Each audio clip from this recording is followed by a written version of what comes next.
Há casos na história que são lembrados, recontados, discutidos por séculos, mas existem outros que são simplesmente esquecidos, não por falta de impacto, mas talvez pelo excesso dele.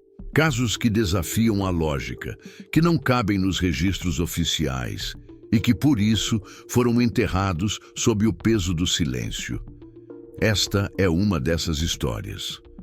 Em fevereiro de 1842, o Império Austro-Húngaro registrou o desaparecimento completo da vila de Underveld, uma pequena comunidade agrícola nas montanhas próximas à fronteira com a atual Romênia. Ao todo, eram 113 moradores. Nenhum foi encontrado. Nenhum corpo, nenhum vestígio de luta, nenhuma trilha de fuga. O que aconteceu lá permanece até hoje sem resposta. O que torna o caso ainda mais perturbador é que ninguém se lembra de Underveld.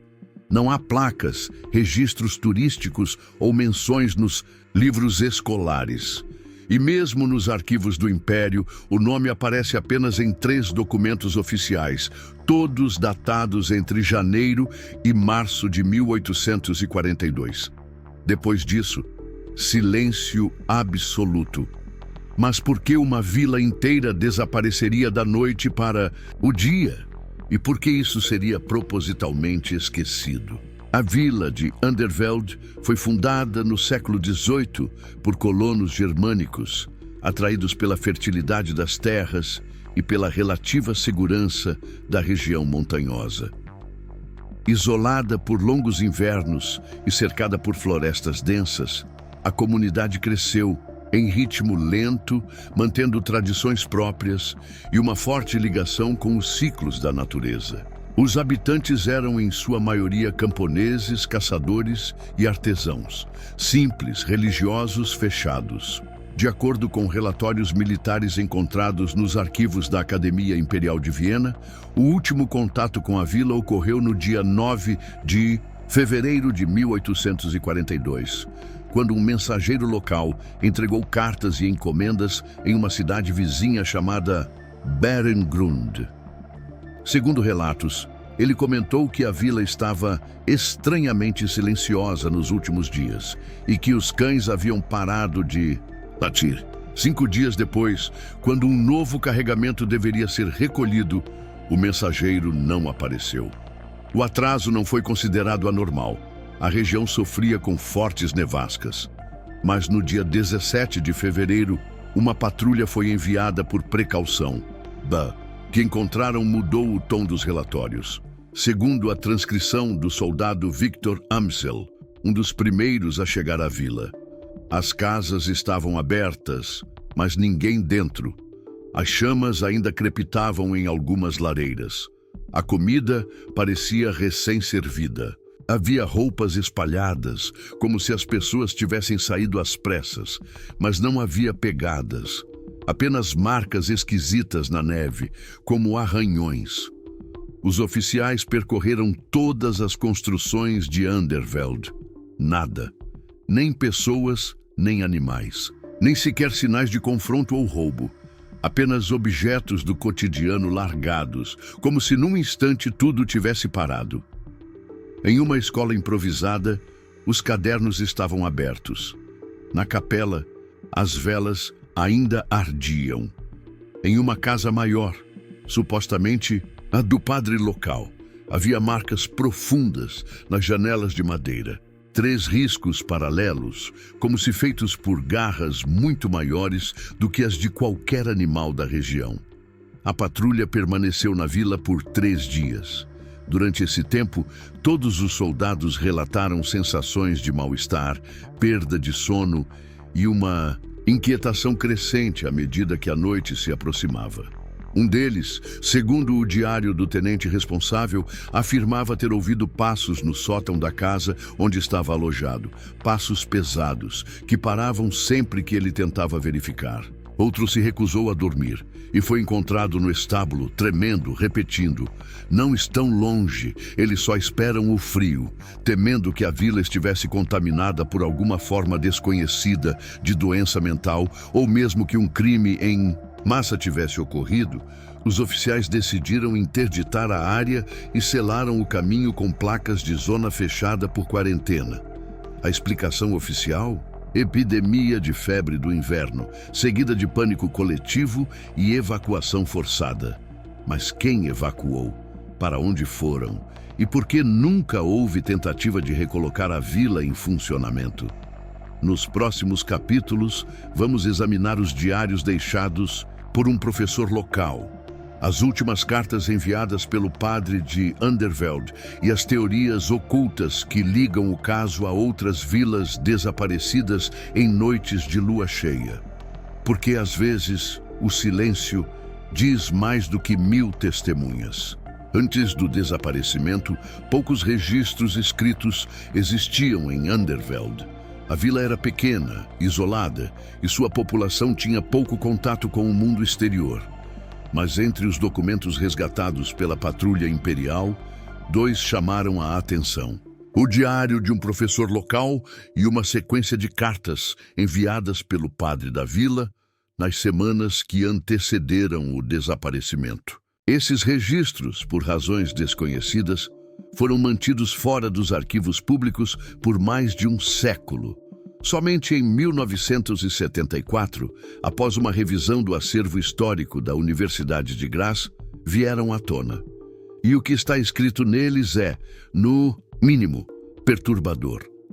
O professor se chamava Wilhelm Hess, tinha 42 anos e era um dos poucos alfabetizados da vila. Atuava como tutor das crianças locais e mantinha anotações detalhadas sobre clima, colheitas e eventos da comunidade. Os trechos resgatados de seu diário começam a mudar de tom em janeiro de 1842. A princípio, pequenos comentários. As noites estão mais longas este mês. Parece que o frio cala até os sinos. Em outra anotação, 3 crianças faltaram. Hoje, as mães dizem que não dormem mais. Acordam gritando, falando de sombras que andam de 4 patas, mesmo sem janela aberta. Na entrada do dia 26 de janeiro, Hess registra algo ainda mais específico. Hans, o ferreiro, voltou da floresta com o rosto arranhado. Disse que viu algo entre as árvores. Jurou por Deus que não era lobo nem homem. E então o tom muda completamente. As árvores não se mexem, mesmo com vento. É como se escutassem. Os cães não latem há 3 dias. Um deles foi encontrado morto, mas sem ferida visível. A noite cai mais pesada. É como se a vila respirasse devagar, como se soubesse. O último registro de Hess é datado de 5 de fevereiro, 4 dias antes do desaparecimento.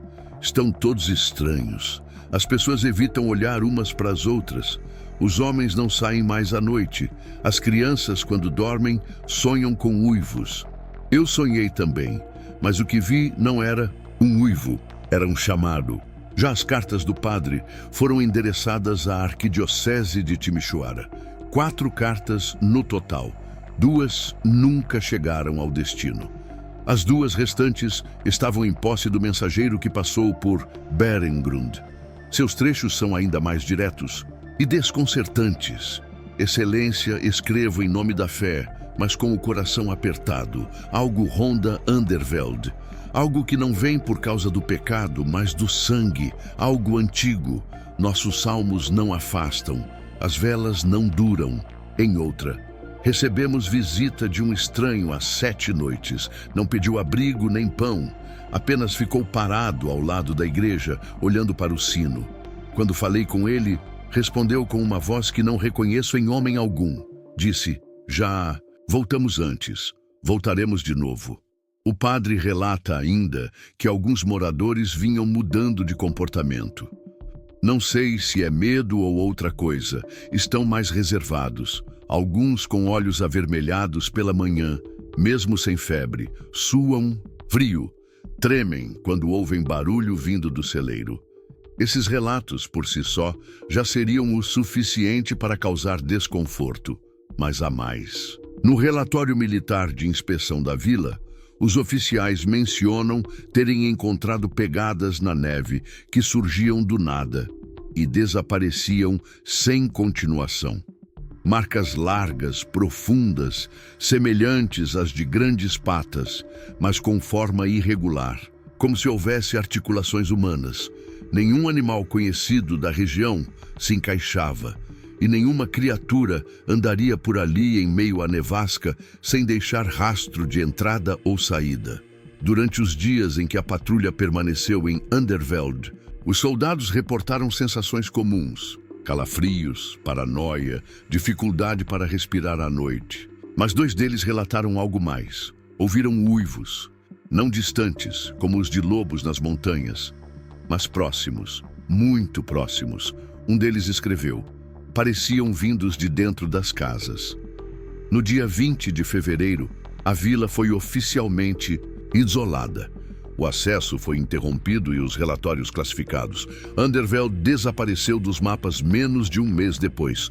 O nome sumiu de registros, placas, livros. Os trilhos que levavam até lá foram removidos em 1871, após um acidente inexplicável com engenheiros ferroviários. Desde então, nenhuma construção foi autorizada na área.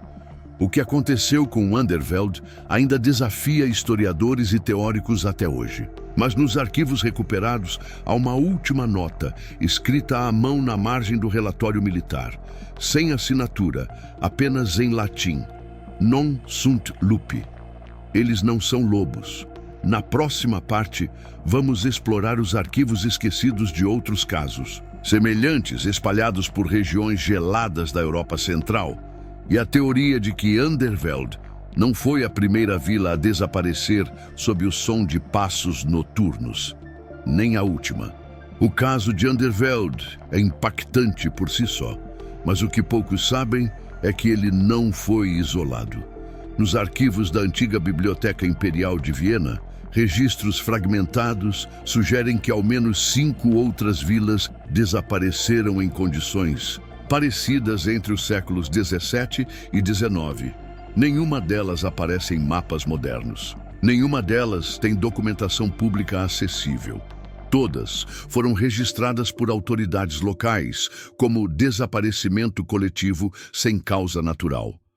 A mais antiga delas remonta a 1643, com uma vila chamada Ebertal, na região da Floresta Negra. Assim como Underveld, era uma comunidade isolada, rodeada por colinas e florestas densas. Relatos preservados por um monge beneditino falam de noites cada vez mais silenciosas, animais que fugiam do vilarejo e gritos abafados vindos do alto, da colina. O desaparecimento ocorreu no auge do inverno. Quando os soldados locais chegaram, encontraram apenas casas vazias, portas abertas e marcas de garras nas janelas. Outro caso, registrado em 1721, fala da vila de Murnen, no norte da Boêmia. Segundo um relatório militar arquivado no distrito de Brno, os habitantes começaram a relatar uivos regulares, sempre na mesma hora da madrugada, durante o ciclo da lua cheia.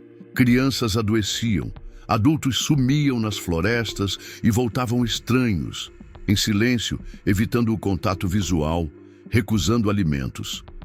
Um mês depois, a vila inteira desapareceu. Mas o que une esses eventos a Underveld não são apenas as semelhanças nos padrões. É a presença de uma única palavra, repetida nos registros mais antigos, escrita em diferentes caligrafias, idiomas e formatos: Wolfschand. O termo aparece pela primeira vez em um documento de 1481, preservado nas ruínas de um mosteiro na atual Eslováquia. Em tradução livre, significaria mão de lobo, mas em contexto histórico, representa muito mais. O manuscrito em latim afirma: Wolfshand não é animal nem homem, é o que caminha entre mundos. Nasce entre nós, mas não pertence a nós. A Igreja, na época, tratava o termo como um símbolo de heresia e desordem espiritual. Em alguns documentos secretos da Inquisição, Wolfschand é citado como uma linhagem antiga, não transmitida por mordida ou pacto, mas por sangue herdado e silenciado. Uma marca invisível, uma natureza adormecida que, em certas condições, frio extremo, isolamento, pressão psicológica, despertaria sem aviso. No caso de Underveld, os oficiais imperiais não reconheceram o termo oficialmente, mas uma cópia do relatório interno enviado à coroa traz um anexo com a transcrição de um bilhete encontrado dentro da capela local. O bilhete estava escondido dentro de uma Bíblia e escrito em um dialeto germânico antigo. A tradução diz: eles não sabiam, não lembravam, mas a lua lembra. O sangue mesmo misturado ainda escuta, e eles voltam quando esquecemos quem somos. Isso fez com que, anos mais tarde, pesquisadores independentes como Gregor Tessel, um historiador do início do século XX, passassem a investigar uma possível linha genética associada aos desaparecimentos. Tessel elaborou uma teoria ousada. Vilas como Underveld e Ebertal teriam abrigado descendentes de antigos grupos nômades portadores dessa memória adormecida que passava de geração em geração e que, em situações específicas, especialmente em ambientes isolados, sob extremo estresse ambiental e psicológico, essa herança se manifestaria de forma física e comportamental. Tessel desapareceu em 1926, justamente enquanto refazia os caminhos de Underveld. Mas seu diário foi encontrado. Nele escreve: não se trata de monstros, nunca foi. Trata-se de memória, de natureza que não esquece. Os registros oficiais chamaram isso de lenda, mas lenda é o nome que damos ao que não conseguimos controlar. Hoje, parte desses documentos está guardada em acervos fechados.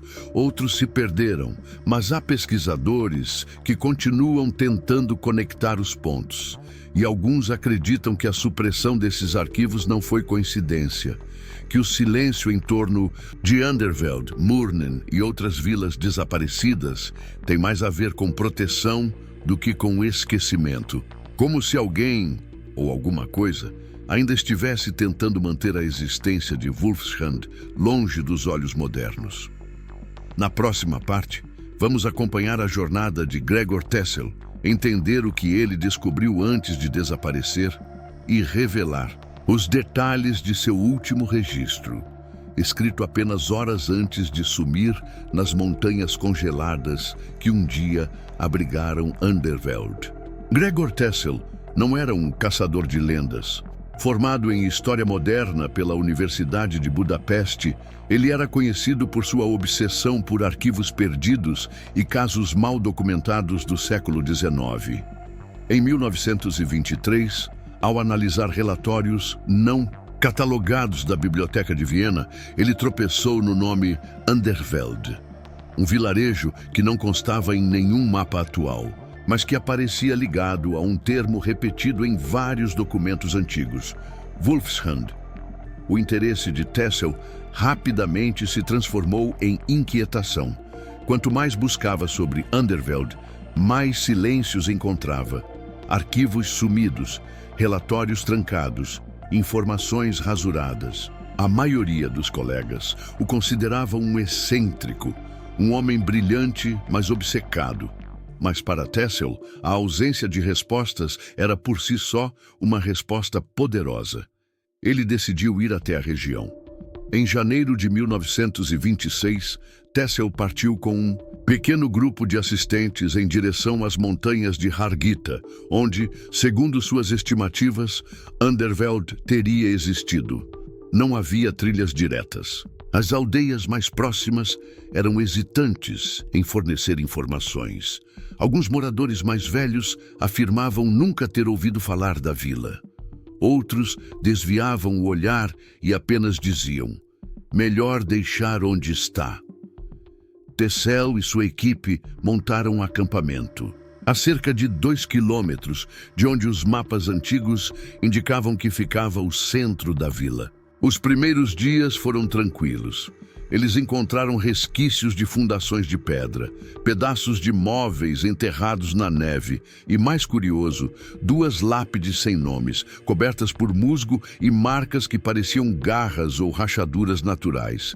Os relatos são imprecisos, mas na noite do 5º dia, algo mudou. Um dos assistentes, um jovem cartógrafo chamado Ernst, desapareceu sem deixar rastros. Seu equipamento, barraca e diário estavam intactos. Nenhum sinal de luta, nenhuma trilha. O grupo procurou por horas, até que Tessel decidiu registrar tudo em seu caderno principal.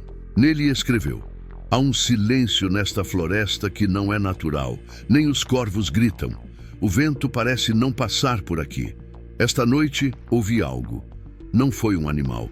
Foi uma presença." No dia seguinte, o segundo assistente, Laszlo, afirmou ter ouvido passos ao redor da barraca durante a madrugada. Ao sair, não viu ninguém, mas encontrou pegadas grandes demais para serem humanas e com 4 dedos. A marca desaparecia após alguns metros, como se o peso tivesse sumido no ar. Tessel registrou mais uma vez: "A floresta nos observa." Sei que isso soa irracional, mas a sensação é real. Existe uma inteligência aqui. Não nos quer mortos, mas também não nos quer perto. Na noite seguinte, Tessel desapareceu. Seus pertences foram encontrados em ordem: cadernos, mapas, até o seu casaco. O diário principal, porém, foi pendurado cuidadosamente em um galho seco, a 1 metro do chão, protegido por uma lona improvisada. Como se alguém ou algo quisesse que fosse encontrado. Sua última anotação é breve. Escreveu às 02:17 da madrugada, segundo o relógio de pulso que ainda marcava o horário. Eles não são lenda. São o que resta do que tentamos esquecer. Estão esperando e nós voltamos demais. O caso foi abafado pelas autoridades da época. Os 2 assistentes sobreviventes foram interrogados, mas liberados logo depois. Nenhum deles voltou à região. Relatos posteriores dizem que Laszlo nunca mais falou uma palavra. Ernst jamais foi encontrado. E sobre Tessel, houve quem dissesse ter visto uma figura parecida com ele caminhando sozinha pelas florestas do norte. Anos depois, sempre à noite, sempre em silêncio. Os documentos de Tessel foram arquivados como material não conclusivo, mas nos círculos acadêmicos mais restritos, eles circulam em cópias clandestinas. Alguns pesquisadores acreditam que ele descobriu o que realmente aconteceu com Underveld, e que seu desaparecimento foi a repetição do ciclo. Ciclo esse que pode se repetir. Na próxima e última parte, vamos analisar os registros modernos, os relatos recentes de atividades inexplicáveis nas regiões próximas, e a teoria de que a linhagem de Wolfschand nunca desapareceu, apenas se adaptou. Underveld desapareceu em 1842, Gregor Tessel em 1926. Desde então, o caso parecia encerrado, mas a história, como sempre, resiste em lugares inesperados. A partir dos anos 1990, começaram a surgir relatos desconexos espalhados por fóruns obscuros da internet, arquivos não oficiais de universidades e até grupos de caçadores e caminhantes das florestas centrais da Europa. Nenhum desses relatos citava Underveld diretamente, mas todos tinham algo em comum. Algo os observava nas noites geladas. Algo que não deixava pegadas convencionais, mas deixava sensações. Um medo que não vinha do escuro, mas do silêncio. Em 2003, 2 alpinistas alemães registraram sons estranhos na região de Harghita, onde supostamente existiu Underveld.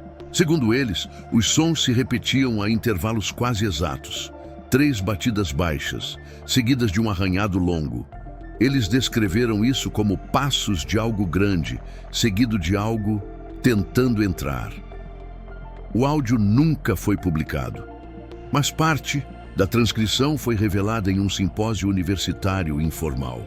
Quando questionados sobre o local exato, os alpinistas recusaram-se a voltar. 5 anos depois, uma equipe de pesquisa geológica captou uma cavidade subterrânea massiva durante um levantamento por ressonância magnética do solo naquela mesma área. Os dados indicavam uma estrutura simétrica, com colunas de pedra e possíveis espaços internos, como se uma vila inteira estivesse soterrada intencionalmente abaixo de camadas de gelo e raízes antigas. As imagens nunca foram liberadas oficialmente. Segundo a empresa, houve falha de equipamento.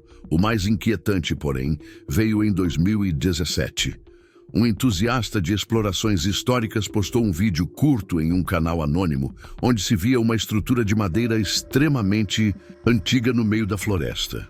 Nas paredes estavam gravados símbolos circulares, com marcas semelhantes às transcritas nos relatórios de Ebertal, Murnen e Underveld. O vídeo saiu do ar em menos de 24 horas. Segundo usuários que fizeram captura da tela, o autor do canal não foi mais visto online. E então vieram os rumores. Em grupos privados de genealogistas, nomes associados a sobreviventes de vilas como Murnen começaram a aparecer em linhagens familiares modernas. Nomes alterados, mas com padrões genéticos semelhantes conforme estudos não oficiais de DNA. O que isso significa, ninguém sabe ao certo, mas há quem acredite que a herança de Wulfsund não terminou em Underveld, apenas se dispersou. Afinal, o que é Wulfsund? Uma maldição, uma mutação, um símbolo esquecido? Ou talvez uma metáfora para algo dentro de nós, algo ancestral que, quando colocado sob pressão, frio extremo, isolamento, medo, desperta? Algo que não é animal, mas também não é mais humano. E se essa condição não desapareceu com o tempo, mas apenas aprendeu a se esconder, hoje a floresta onde Underveld supostamente existiu está fechada para visitação em parte do ano. A justificativa é preservação ambiental, mas a trilha que leva até lá, segundo relatos, às vezes desaparece. Em noites específicas, sob a lua cheia, caminheiros relatam ouvir gritos abafados que não vêm de cima, mas debaixo da terra. Uma combinação de uivo, choro e algo que parece uma voz. Se você procurar por Underveld em mapas modernos, não vai encontrar. Mas há um espaço em branco, uma clareira coberta por névoa em fotos de satélite, onde a vegetação parece sempre mais densa, mais escura, como se quisesse esconder algo. Talvez o mundo tenha esquecido por escolha. Talvez tenha sido instruído a esquecer. Mas a floresta lembra. Você acredita que Underveld realmente existiu? Seria possível que algo ainda viva naquela região? E se Wulfsund não for uma criatura, mas uma herança, escondida em nosso próprio sangue? Comente o que você acha. Inscreva-se no canal para mais histórias que a história preferiu enterrar. E lembre-se, nem toda vila esquecida foi perdida pelo tempo. Algumas escolheram desaparecer.